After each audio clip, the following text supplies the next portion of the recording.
સુરત શહેર જે ગુજરાતના અને ભારતના એક પ્રમુખ વ્યાપારિક અને ઔદ્યોગિક કેન્દ્ર છે, આ સુરત શહેરમાં ડ્રગના ધંધા કોઈ પણ રીતે કોઈ ગુનેગાર ના કરી શકે, આના માટે સપ્ટેમ્બર 2020થી અત્યાર સુધી નો ડ્રગ્સ ઇન સુરત સિટીની જે ઝુંબેશ ચલાવવામાં આવી રહી છે, એના ખૂબ સારા પરિણામો મળેલ છે. આ ઝુંબેશના ભાગરૂપે જ ગઈકાલે ફરીથી પોલીસને એક મોટી સફળતા મળેલ છે. રાંદેર વિસ્તારમાં અમન એવન્યુની સામે કોટફલી શેરી વ્હાઇટ હાઉસની ગલીમાં એક આરોપી નામે હિના, જે ઇસ્માઇલ મુબારક શેખની પત્ની છે, એની પાસેથી કુલ 507 ગ્રામ એમડી એસઓજી સુરત સિટી પોલીસની ટીમ દ્વારા પકડવામાં આવી છે. આ હિના બેન, જે ઇસ્માઇલ મુબારક શેખના પત્ની છે, એના પતિ પણ અગાઉ નાર્કોટિક્સના ગુનામાં પકડાયેલ છે. કોકેનના એક કેસમાં એની ધરપકડ પોલીસ દ્વારા કરવામાં આવી હતી. આના પછી આર્મ્સ એક્ટના કેસ પણ એની વિરુદ્ધમાં નોંધાયા હતા. એની સાથે સાથે એટીએસ દ્વારા વડોદરામાં એક કેસ કરવામાં આવ્યા હતા.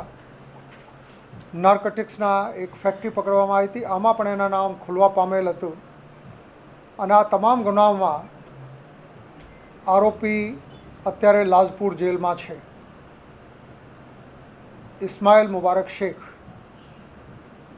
આ જેલમાં ગયેલ હોવાથી એની જગ્યાએ એના ધંધા એની પત્ની હિનાબેને સંભાળેલ અને પોલીસ દ્વારા એક લાંબુ ઓપરેશન કરીને એને રંગે હાથે ગઈકાલે ડ્રગ સાથે એની ધરપકડ કરવામાં આવી છે. એને ડ્રગ આપનાર એક વ્યક્તિ છે જેના નામ છે સાહિલ ઉર્ફે સાહિલ, સન ઓફ અરવિંદભાઈ ગોસાઈ. આ અગાઉ ઇસ્માઇલ ગુજર સાથે કામ કરતા હતા અને ઇસ્માઇલ ગુજર જ્યારે જેલમાં ગયા પછી એની પત્નીને મુંબઈથી લાવીને ડ્રગ સપ્લાય કરે છે. એની પણ ધરપકડ તાત્કાલિક એસઓજી દ્વારા કરવામાં આવી રહી છે. એની પૂછપરછ ચાલુ છે. અને બીજો આરોપી છે વસીમ ઉર્ફે વસીમ નિપ્પલ, સન ઓફ મુસ્તાક મિર્ઝા. આ પણ અગાઉ ઇસ્માઇલ ગુજરની સાથે કામ કરતો હતો અને હમણાં ઇસ્માઇલની પત્ની હિનાબેન સાથે સંપર્કમાં હતો. આરોપી ઇસ્માઇલ ગુજર વિરુદ્ધમાં 302ના એક કેસ અને 2 307ના કેસો પણ છે. એને એક વખત પાસા હેઠળ જેલમાં મૂકવામાં આવેલ છે અને એક વખત એની હદપારીના હુકમ પણ થયેલ છે. તો આ જાણીતા ગુનેગાર જ્યારે આ જેલમાં છે ત્યારે એની જગ્યાએ એના માણસો અને એની પત્ની ફરીથી આ ધંધાની શરૂઆત કરવાના પ્રયાસ કરતા આ લોકોની ધરપકડ કરવામાં આવી છે. કુલ 507 ગ્રામ મેફેડ્રોન, 10,000 ડ્રગના વેચાણના રૂપિયા, આમ કુલ મળીને 51,30,000 રૂપિયાના મુદ્દામાલ સાથે એની ધરપકડ કરવામાં આવી છે. પોલીસ દ્વારા તમામ એવા વ્યક્તિઓ જે ડ્રગના ધંધા સાથે સંકળાયેલ છે એના ઉપર સતત વોચ રાખવામાં આવી રહી છે અને આ ઝુંબેશ જે no drugs in Surat city એના તહેત અત્યાર સુધી 15 કરોડથી વધારે કિંમતની ડ્રગ્સ પોલીસ દ્વારા પકડવામાં આવી છે. 85 કેસો કરવામાં આવ્યા છે, જે ભૂતકાળના કોઈ પણ વર્ષો કરતાં આ સંખ્યા વધારે છે. કુલ 257 આરોપીઓની ધરપકડ નાર્કોટિક્સના કેસોમાં પોલીસ દ્વારા આ ઝુંબેશ દરમિયાન કરવામાં આવી છે,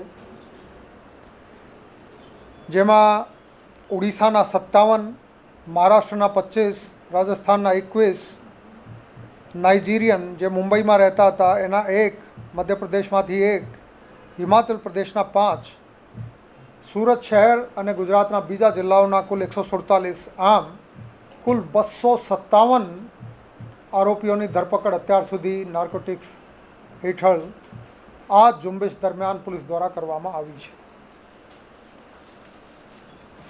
જે અન્ય જિલ્લાઓમાં, સુરત શહેરની સાથે સાથે અન્ય જિલ્લાઓમાં પણ નાર્કોટિક્સના ગુનાઓમાં જે ઇસમો નાસ્તા ફરતા હતા આરોપીઓ, એને પકડવાની કામગીરી પણ બહુ ગંભીરતાથી સુરત સિટી પોલીસ કરી રહી છે અને અત્યાર સુધી 127 એવા ગુનેગારો જે અગાઉના નાર્કોટિક્સના કેસમાં સુરતમાં અથવા બીજા શહેર અથવા જિલ્લામાં વોન્ટેડ હતા એની પણ ધરપકડ કરવામાં આવી છે.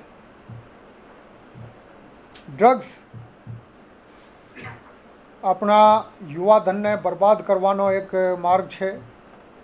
એના સ્વાસ્થ્ય સાથે, એના ભવિષ્ય સાથે, જેનો અર્થ છે કે સમાજના ભવિષ્ય સાથે ચેડા કરનાર આ ઇસમો છે. સંપૂર્ણ ગંભીરતાથી આ ઝુંબેશ ચાલુ રાખવામાં આવશે. મને આ પણ કહેતો આનંદ થાય છે કે સુરતમાં હવે સામાન્ય પ્રજાજનો અને સાથે સાથે આગેવાનો પણ ખૂબ જાગૃત થયા છે. મેડિકલ એક્સપર્ટ્સ, મેડિકલ ડૉક્ટર્સ, એની સાથે સાથે સ્કૂલના પ્રિન્સિપલ્સ, સ્ટાફ, ડી એડિક્શન સેન્ટરના કેન્દ્રના કર્મચારીઓ, આ બધાની સાથે અમારી ટીમો સતત સંપર્ક રાખતી હોય છે. એસઓજીની નોંધપાત્ર કામગીરી આ દિશામાં થઈ છે. ક્રાઇમ બ્રાન્ચ, પીસીબી અને તમામ સુરત શહેર પોલીસના અધિકારીઓ અને કર્મચારીઓ આ બાબતને સંપૂર્ણ ગંભીરતાથી લઈને સતત સફળ કામગીરી કરતા રહ્યા છે. ધન્યવાદ.